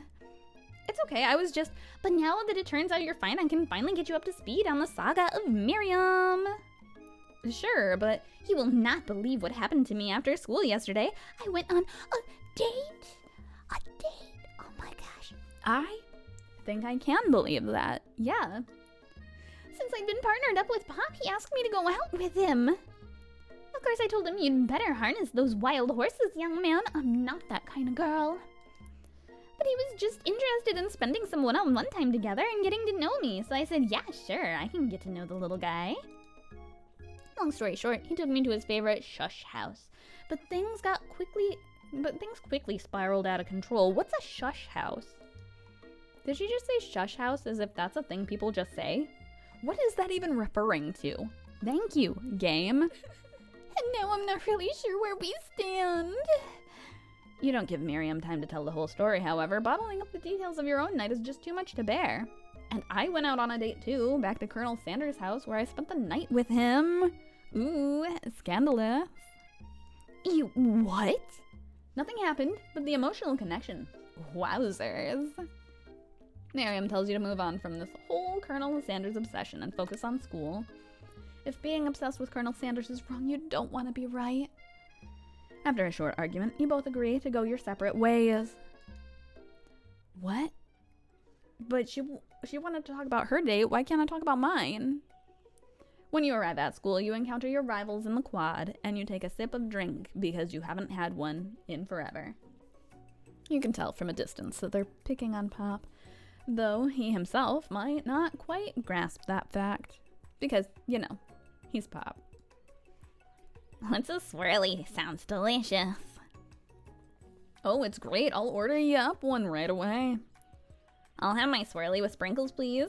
Sprinkles is a dog and a treat. You can get your swirly dipped, too. Why don't you pick on someone your own size? Pop is just a little guy, you know? Because I'm literally the biggest person at the school. There is that horse that Colonel Sanders rides to school, but who would dare pick on such a gentle and beautiful creature? You got some nerve time. Suggesting I pick on a defenseless horse. Now you're twisting my words, and I won't have it. You clench your fists, but the injury from yesterday's mixer accident makes you wince with pain. Doesn't look like you can go on cooking like that. Might as well give up. Rude. I'll never give up. Ever. I have Colonel Sanders on my side. On my side. Colonel Sanders arrives just as I was talking about him. As it appears things are getting close to boiling over, a naturally intuitive person, he senses that something has been going on. Is everyone excited for the final day of school? Time. How's that hand feeling? I'm sure you'll be back in fighting form by this afternoon. Me too, Colonel. Me too. Aren't you concerned about my hands, Colonel? Yesterday I almost broke a nail winning so hard. Technically, I don't believe a winner was decided, but your presentation was quite impressive. What is he doing complimenting her? But what about the flavor of my delicate, warm, gooey chocolate sauce? It was clear that you're passionate about how your food is received. That's a lot of words to say it was bland. Excuse me, Time. I am more than capable enough to speak for myself. Yeah, that's why I tried not to step in before, but apparently that sets my eyebrows on fire. Maybe you could tell me more of your thoughts as we walk into class, Colonel? I'm always interested in discussing the fine art of fine foods. See you inside, Time. Annoyed by Colonel Sanders' inability to see Ashley for who you know she really is, you walk across the quad to get some distance. In an attempt to distract yourself from how slighted you feel by that interaction with Ashley, you take out the spell book you received yesterday and start flipping through the pages. Wow, what's that book? It looks like bad news. It's just something I found lying around. It appeared to be some sort of grimoire, but I don't really believe in that magic stuff, despite fighting a spork monster that used to be a golden retriever, my bad. A grimoire? Like a book of spells? I don't really know. Who would spend so much time decorating a magic book if it wasn't really powerful? I can think of one surefire way to find out. You open to a page covered with arcane warnings, cast only in case of extreme emergency, it says around the edges of the page. I could use this spell here that says it'll erase anyone I choose from all of my memories. If I scrub out Colonel Sanders, it would probably help me focus better on the upcoming final exam. That is way drastic. Couldn't you do something else, like anything else? Not rooted in dark magic? Maybe tie a string around your finger? Okay, fine. It is drastic. But desperate times call for desperate measures. You've got a memory erasing spell sitting right in front of you, and a pretty good excuse to try it out. No, we were told not to do that. You're right, Miriam. You take your friend's advice and put the book away. It's almost time for class. Sprinkles is already in the room, waiting for the students to arrive. He clears his voice to make a quick announcement. I want you all to know I feel something of a dog moment coming on, but I assure you it's nothing to be afraid of. His cute little nose crunches up as he begins to breathe quickly. He must be hungry, reach for some old homework to give him as a snack. Dogs can be rather unpredictable, especially Sprinkles. Wait to see what happens. I don't know. I mean, hungry is a problem. What if he bites me, though? I feel like homework is a little bit of a rude choice, but you know what? Here you go. You reach into your backpack. He's angry. Grab some homework that you forgot to turn in. Sprinkles immediately goes for it and gobbles the sheet of paper like it's a piece of fresh chicken rawhide. I apologize for the outburst. Oh, I guess that worked then. I know it seems cliche, but not much in this world satisfies like ungraded work. My time. Were you studying something with cinnamon? I've been sitting in on a lecture series about the art of cake baking. How insightful. This actually brings up an important point. Thank you, Time, for reminding me to dole out this indispensable bit of wisdom, you see. Before he can get any further, Miriam's love drama spills over into the class.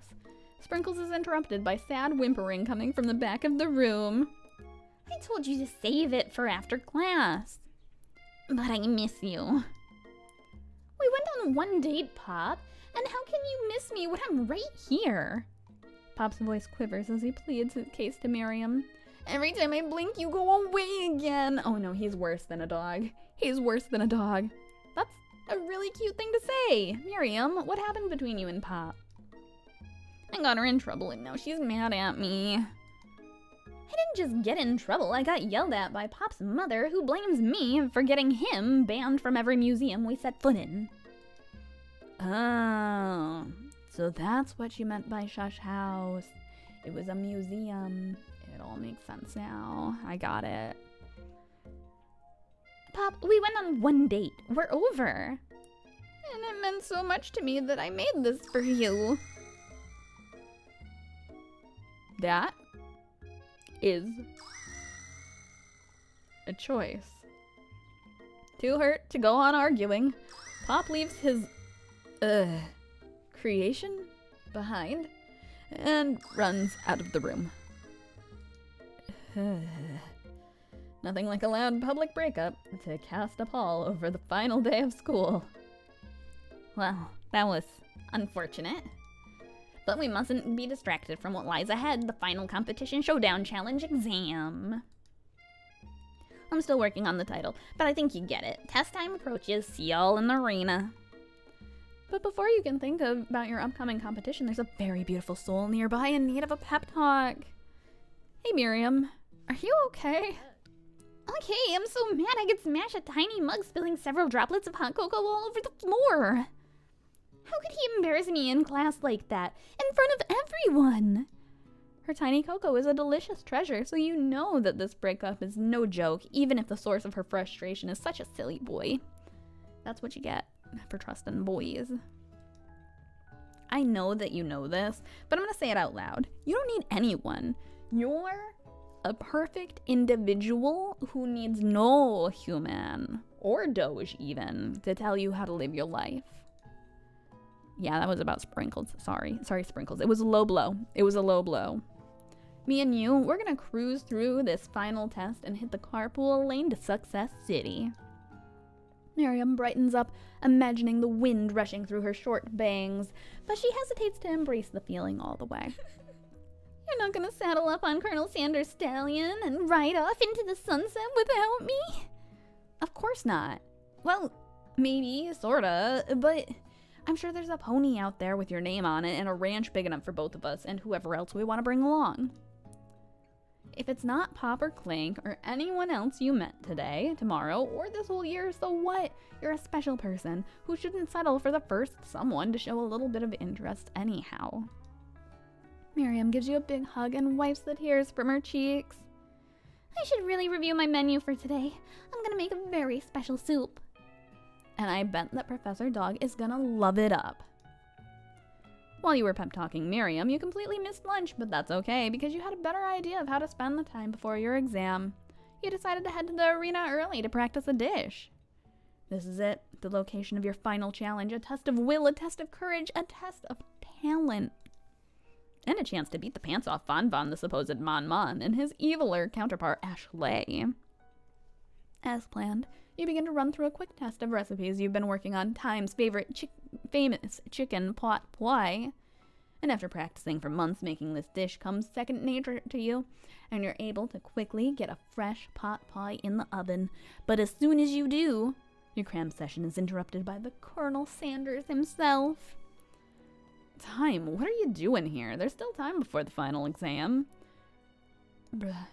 You just got flowers in my pot pie. Just taking it all in. I'm big into visualizing success. I'm looking at my station and picturing victory. The pot pie has begun to bake and the smell is slowly filling the space around you, and you are very hungry. Very hungry. I am very hungry. Visualizing, huh? That's too bad. I was hoping you were here cooking something delicious. You'd usually happily share your food with anyone who is hungry, but the last time you let Colonel Sanders get in your head, it cost you a cook-off. You decided that it's time to put your cooking above your romantic desires, but that decision gets hard to stick when the oven timer goes off behind you. Ignore it like there's no sound at all.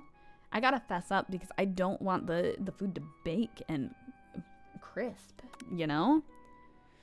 Okay, you got me. I'm doing a little bit more than visualizing. I know. My nose can smell a pot pie from 400 yards. That's an oddly specific distance, but you'd expect nothing less from such an oddly specific man. You knew it was a pot pie just from the smell? Not just a pot pie, but a chicken pot pie with an all-butter crust. And my nose is telling me something else. Oh no, is it burning? Oh no, I can smell that it was made with a heapin' helping of TLC. But it'll probably start burning any second if you don't pull it out. The moment of truth. Wow. It's the best pot pie I've ever tasted. I've always loved country cooking, and I could eat this all day. Oh, he's crying again. We love ourselves an emotional man. There's no time left. The final showdown is about to begin. Sprinkles lays down the ground rules. There are no rules. That is, except to cook with everything you got. You step up for the cook-off of a lifetime. You decide that mac and cheese plus the pot pie you've been practicing are just the dishes that'll push you over the edge to victory. Meanwhile, both Von and Ashley are prepping wildly elaborate dishes per their usual over-the-top selves. You can't see it because I'm blocking the way, so I'm going to move a little bit. So you can see that Ashley has a very dramatic knife. Very dramatic. It's, on par. It's on par with the type of person she is. Is this supposed to be like a mashed potato scrunchie, or what is it? I don't know. Miriam has her giant magnifying glass and several sets of tweezers. She's definitely prepared to go big going small. Colonel Sanders seems to be harnessing his 11 herbs and spices, but he's trying to find a way to improve on something perfect. His original recipe righted. Fried chicken. The intensity of the room starts at full 10 at full 10 out of, starts at full 10 out of 10 with a frenzy of action. Yeah, let's go.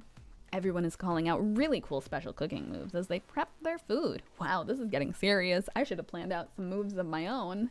Instead, I've just got, whisk, chop. Colonel Sanders batters his chicken as it levitates through the air. Egg whoosh. Oh god, he really is Southern if he's using the word whoosh. Miriam furiously injects ingredients into an itty-bitty pot of broth. Best friend batter blaster. Von flexes his pectorals as he chops open a sea urchin. Let's rock and roid.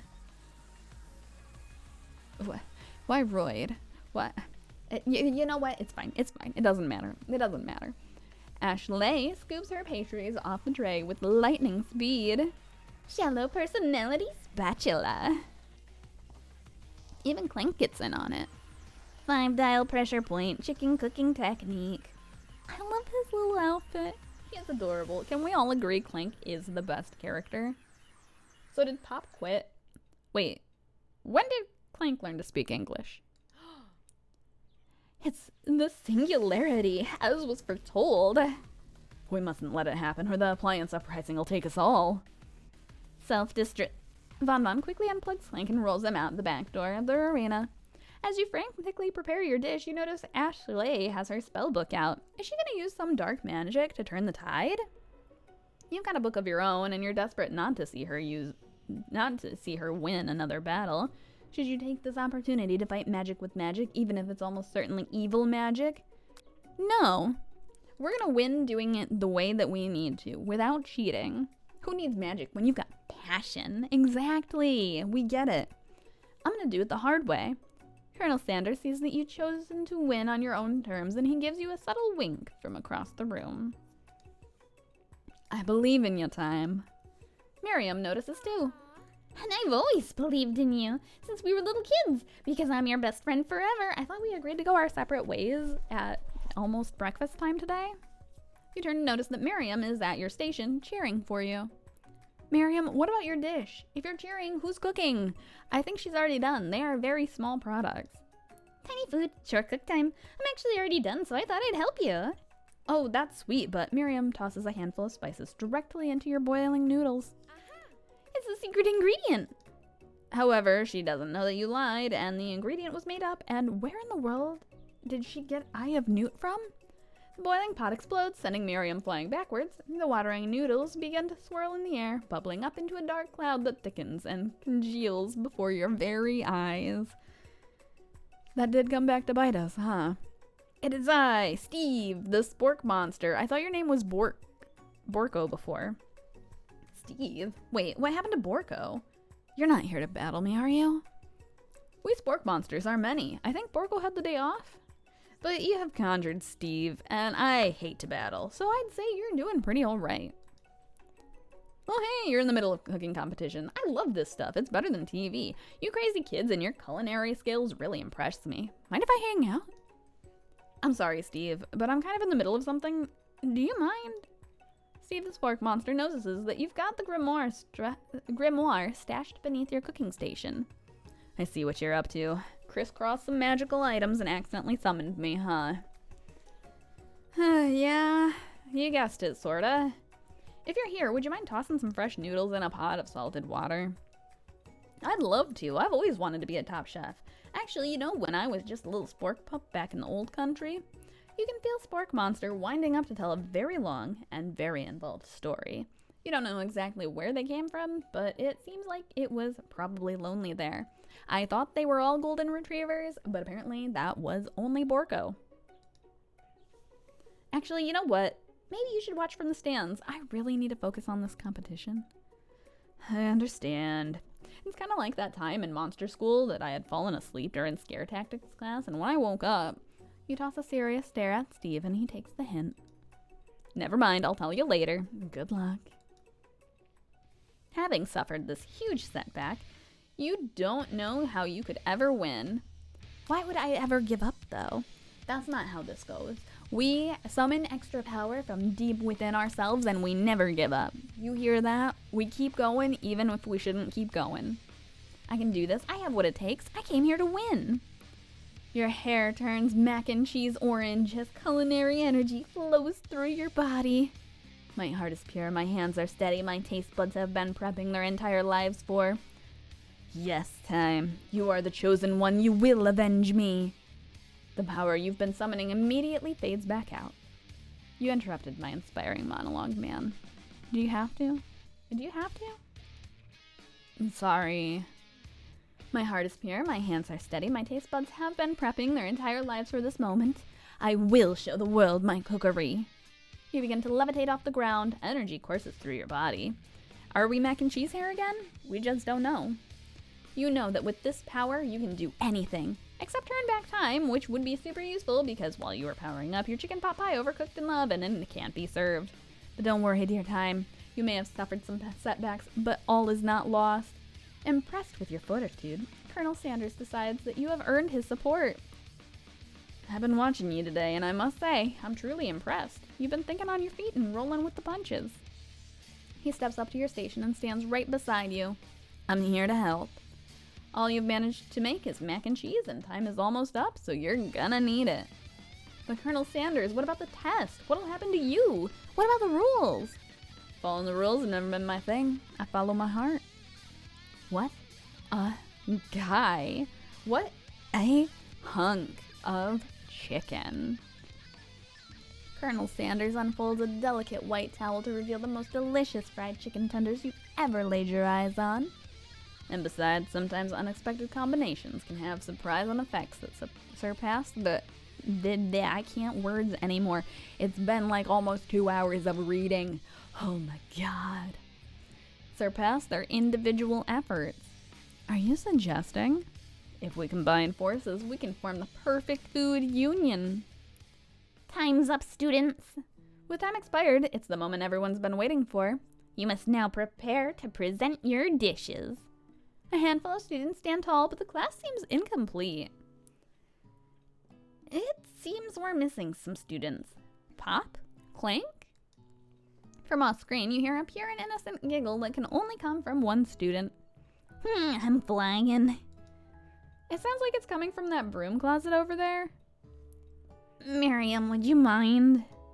Inside of the closet, you see Pop hanging on a broom hook by the elastic of his underpants.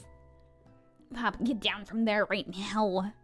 Let me guess, did Von have something to do with this?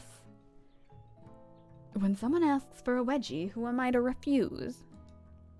I thought a wedgie was a salad. It looks like Pop is eliminated from the challenge, seeing as he didn't cook anything. I can't feel my legs. May I be excused? Sure. You kids and your pranks. I must say, it's not the worst prank in UCSAL history, but it's not exactly yearbook material. Wait a second. Pranks. Clink! Where did that pressure cooker roll off to? You wait to hear a signature word beep or other onomatopoeia, but there's none. Somehow you must have gotten unplugged, I guess. We'll have to figure that out later.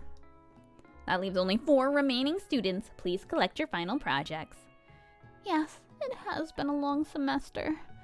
Wow, 3 whole days long. But after days of hard work, the time has come for me to eat. Miriam, please step forward. Now describe your dish. I've made tender udon noodles and savory soup. Oh my god, with the tiniest little tea thingy. I love it. It's adorable. My word, it's so delicate. Is that a teeny tiny Naruto maki I spy afloat in this itsy bitsy bowl? Yes, chef. Please call me Sprinkles. Chef is my father's name. Yes, Sprinkles, and some green tea made from baby tea leaves that I picked myself. Sprinkle carefully sniffs around the dish before opening his mouth and letting just the tip of his pink dog tongue dip into the bowl. Sublime. Would anyone else like a taste? Oh, come on, I'm not one of those dogs who doesn't floss. Even I have really cute electric toothbrush for dogs. Fine, I'll enjoy it all by myself. In a flash, the entire meal has been devoured. Not that it took much. It was less than a thimble's worth of soup. A+. Rarely do I taste a dish with as much love poured into it as yours.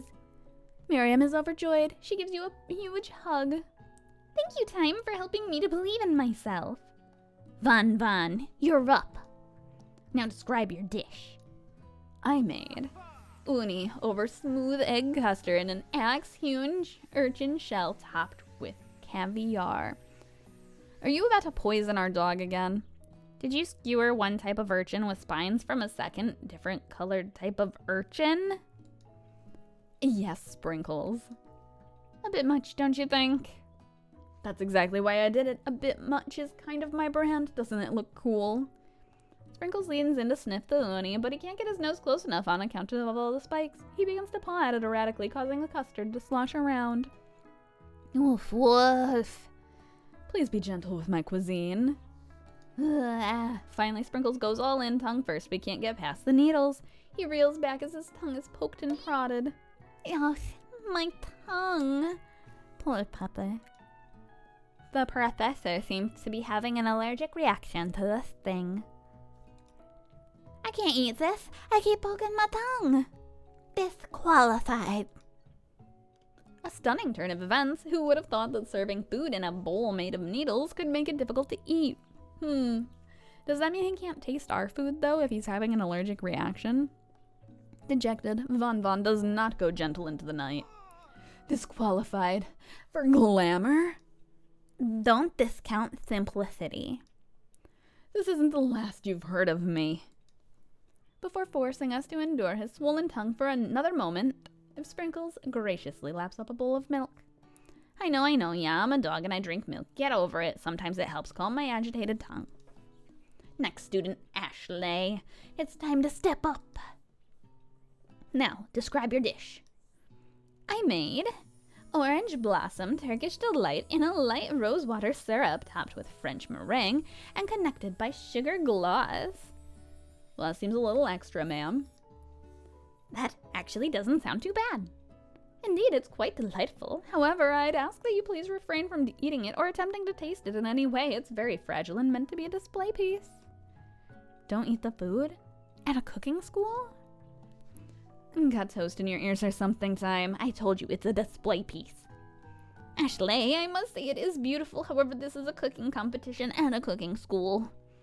Yeah, which is why I cooked it, and having an extremely good job cooking it, too. I didn't realize that we were having an eating exam. Jeez. If I wanted to be judged on eating, I'd go to the College of Eating School for the Hungry. I suppose you could smell it if you absolutely insist, but don't breathe too hard. You might disrupt the sugar spiral. If food cannot be eaten, it cannot be judged. You are disqualified. Rage overtakes Ashley, and she finally cannot keep her two-faced routine up. You wouldn't know high-end cuisine if it cooked you. And with that, Ashley storms off to rededicate herself to being the best, but this time without being shackled by trying to be fake nice and liked by everyone. And this isn't the last time you've heard of me, either. If this class gets much smaller, I'll be teaching myself. You and Colonel Sanders, the final cooks, step up together. 2 chefs? What began as a bowl of delicious mac and cheese has become something else. He examines it closely, sniffing and eyeing the bowl. Uh-oh, I don't have a good feeling about this. From somewhere in the room, a literal drum roll plays. Just when I thought I'd seen everything in this kitchen, you give me this thing and completely blow me away. In my 49 years of dog life, I have never tasted anything so delicious and perfectly balanced. It's so delicious, in fact, that everyone passes the class. You pass, and you pass, and you get a pass. Everyone gathers around and partakes of the mac and cheese bowl. They all seem to transcend this reality into another dimension. You win. Together, you and Colonel Sanders have made a new menu item. The new menu item is so impressive that even Von and Ashley are drawn back in by its magnetic fragrance. Oh God. When they gaze upon your mac and cheese bowl, they admit that you are indeed an excellent chef. Sprinkles declares that you have passed. Everyone has passed. There were supposed to be more battles, but come on. How could they be better than this one? Really? Now that the school year is complete and everyone has graduated, the students return for one last assignment: to get their groove on. The cafeteria has been completely redecorated in order to serve as the site of the school's graduation dance. Compared to the massive high-tech cooking arena, the humble decor seems downright cute and cozy. DJ Dog is in the house. Ow, ow, ow, roo. You knew that Sprinkles was a master chef, but also a world-renowned turntablist? Who says you can't teach an old dog new tricks? He's only 49 dog years old. It's fine. I don't know what the math is on that. Von and Ashley tell everyone they've committed themselves to righting the wrongs they did while they were the villains. I like her cute outfit. I'm not so sure about Von's. For a moment, you actually believe them. Not another haunting. No ghosts allowed at graduation. It's clearly written in the school's bylaws. I was never actually a ghost. It's all a trick to get you to finally notice me. Oh, amusing. And now that everyone's together, it's the Spork Monster. He's totally mellowed out. Everyone, the Spork Monster is no more. From here on out, I'd prefer that everyone refer to me by my new name, Party Monster. Students try to finish what he had to say, but everyone's too wrapped up talking to Party Monster. Right. Do you ever become a golden retriever again, though? Like, we have the book. Dejected, student walks off. Maybe things didn't work out for Miriam romantically, but she found the love in her cooking, and you know, she's gonna do great. A red carpet rolls out across the floor of the ballroom. It's like a Hollywood movie premiere. Who could command such an entrance? It's Pop. He arrived late to the dance, but apparently for good reason. Walking the carpet, you see perched atop his dirty chef's hat a crown? What? Pop, please. Welcome back, Pop. I know you weren't able to complete the final exam and accept your diploma, so we had it mailed directly to your father. We figured it was the least we could do for the school's dean. I get it now. And we get a new wing on the school, not to mention the honor of educating the son of the chancellor of such and such.